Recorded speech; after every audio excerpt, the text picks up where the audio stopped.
Սրբազան իմ դուք քիչ առաջ ասացի, որ 8 տարիների հասցրից Փաշինյանը այժմ գերություն իշխանություն, այդպես հետապնդումներ եղել են մեջրացում կազմամբ, սակայն ես հիշում եմ, որ սկզբի դիվիկավ Փաշինյանի իշխանության հրապարել կարգախոսական հարաբերությունների մեջ է, այնպես սելֆիներ էի անում, կոչվել անում են հայոց կարգախոս եւ այլն, դուք ինչ եք ասում, հարաբերությունները արդյոք եկեղեցու եւ ՀՊ-ի իշխանության ծրվեցին ձեր շարժող տախտազան շարժումը երբեք այդ ժամանակվանից արդյոք երբեկի կարծիքներ եւ երկրորդ հարցը կանոնավարի պահպանողների հետ կապված մենք տեսնում ենք որ այսպես քաղաքական հաստատաներ ասում են ովքեր քաղաքական հետապնդման են ենթարկվում անտերում խոշտանգում են լույս են միացած թողնում օնակալմաններ եւ այլն արդյոք ձեր եւ ձեր գիտակցության նախագծների նկատմամբ եղել են Շարքեսավոր հավիտ վերաբերյալ ոչ եւ երրորդ հարցը փաստաբաններին ունեն կալանքը դատախազությունը բողոքակի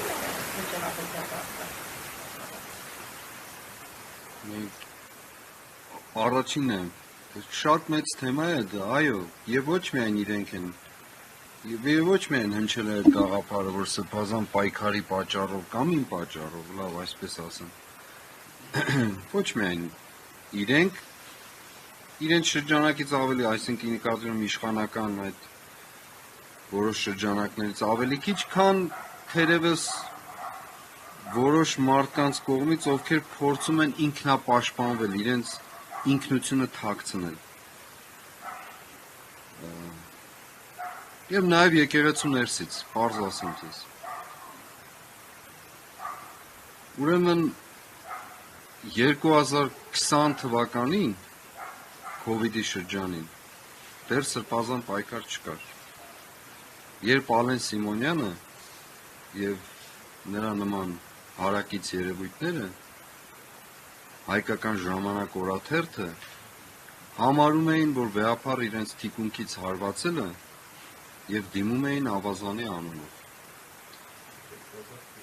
2020 թվականն եմ ասում, դեռ չեմ գնում 18։ 20 թվականի փետրվար-մարտ ամիսներ։ Երբ ընդամենը վեհապարը Քովիդի շրջանին դիմել էր իշխանություններին, ասելով, որ երկրորդ նախագահի պայմանները կալանքից ազատեն, եթե չեմ սխալվում, որպեսզի առողջության հետ կապված խնդիրներ չլինեն տարիքի եւ այլն բերումով։ Պարզ մի ուղղակի հարցի պատասխան էր տվել։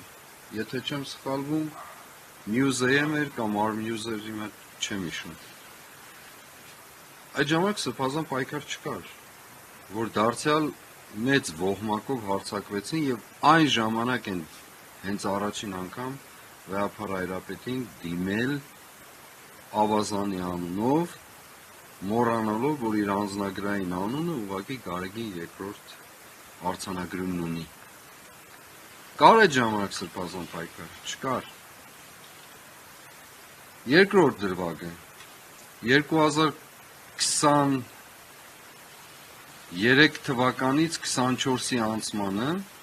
նոր տարվա գիշերը, եթե կհիշեք, ավանդական հայրապետական խոսքը մերժեցին։ Չեղավ դա։ Հանեցին եթերից։ Կար այդ ժամանակ սրբազան պայքար։ Չկար, չէ։ Հետևաբար պատճառները չափազանցված են վերագրելու մեզ, ոչ միայն չափազանցված են, այլև պատճառականացված են դրա թիկունքին թաքնվելու։ Այն ինչ որ մենք արել ենք, ես բացարձակ չեմ զղջում դրա համար։ Բացարձակ, զղջում եմ միայն որ քաղաքական լուծումը չստացավ։ Բայց դա էլ չի ուշանում։ Միայն դրա համար եմ զղջում։ Իսկ մնացածը բացարձակ կապ չունի մեզ հետ, կապ ունի մեր ինքնության հետ, մեր բովանդակափոխության հետ, որ փորձում են մտցնել, եւ այն ամբողջ արավիրքի հետ, որ կոչվում է հայրենիքի հանձնում, հազարավոր զոհեր, անհայտության մեջ գտնվող անձինք եւ անմխիթար ընտանիքներ, եւ այսպես շարունակ։ Բաքվի բանտերում տառապող ընկերներ, եղբայրներ, եւ այսպես շարունակ։ Սրա մասին է եղել սրբազան պայքարը։ Եթե սրա դեմ որևէ մեկը ասելիք ունի, խնդրեմ։ Եթե դա էլ պիտի պատճառ լիներ մեզ հալածելու համար, փառք Աստծո ուրեմն։ Իսկ երկրորդ հարցը որն է։ Պահման պայմանները։ Ես նախ ուզում եմ վերստին գնահատանքով անդրադառնալ Երևան կենտրոն քրեակատարողական հիմնարկի ողջ անձնակազմին, ամբողջության մեջ շատ մեծ գնահատանքով, բարձր իրենց վերաբերմունքի համարել, իրենց որոշակի իմաստով նաև իրենց դրսևորումն ունենալու, որ իրենց ծառայության մեջ չթերանան որևէ կերպով։ Բանտը, պահման պայմանները որն են, եթե դիտավորությամբ խոշտանգում են, դա դատապարտելի է, բայց եթե դրանք բանտային պայմաններ ու չափեր են, չգիտեմ ինչ ասեմ։ Մեզ նման բան չի եղել որևէ կերպով, կարող եք բոլորին էլ հարցնել, հատուկ ինչ-որ միջոցներ ձեռնարկեն խոշտանգելու, ես որքան գիտեմ լույսը պետք է որ վառ մնա, բայց դրան էլ ճանապարհ կա լուծելու, կարող են լուծել, կարծում եմ, եթե ուրիշ բան կա որ խոնավ, հա, խոնավ ասեցիք կարծեմ։ Դե հիմա ամեն տան Նուբարաշեն քրեակատարողական հիմնարկում, այո, պահման պայմանները միայն այդ բանտի գոյությունը արդեն խոշտանգում է մարդու ինքնությունը։ Երևան կենտրոն քրեակատարողական հիմնարկի պայմանները մի փոքր տարբեր են այդ իմաստով։ Ես բացարձակ չեմ զգացել ոչինչ, չեմ կարող ասել, հակառակ շատ ազատ եմ զգացել, շատ կարոտում եմ եւ իսկապես կարոտում եմ եւ հետաքրքիր միջավայր էր ինքն իրենով, նոր հայտնագործություններ ինձ համար, մտքով վերադարձել էի վանք, որովհետև ամենաքաղցր ժամանակները այնտեղ եմ անցկացրել են առանձնության մեջ, այնպես որ շատ քաղցր լավ ժամանակներ էին եւ հուսամ կկրկնվի։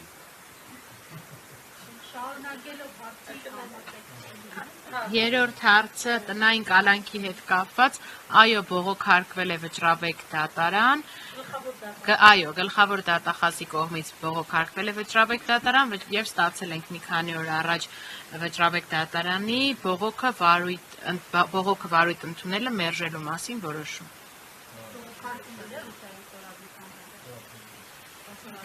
Երևի, եթե տարբեր ստորագրություններ չունի,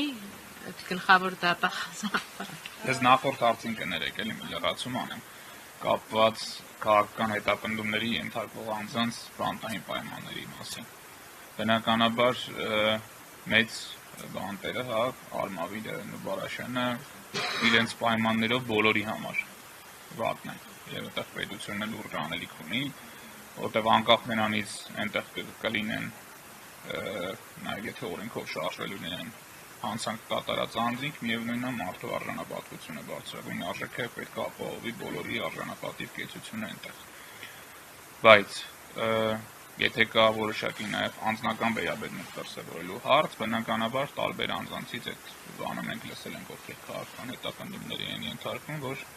իրենց նկատմամբ մարդկային զուտ հարաբերությունների տիրույթում արտոնությունների մասին չի խոսքը։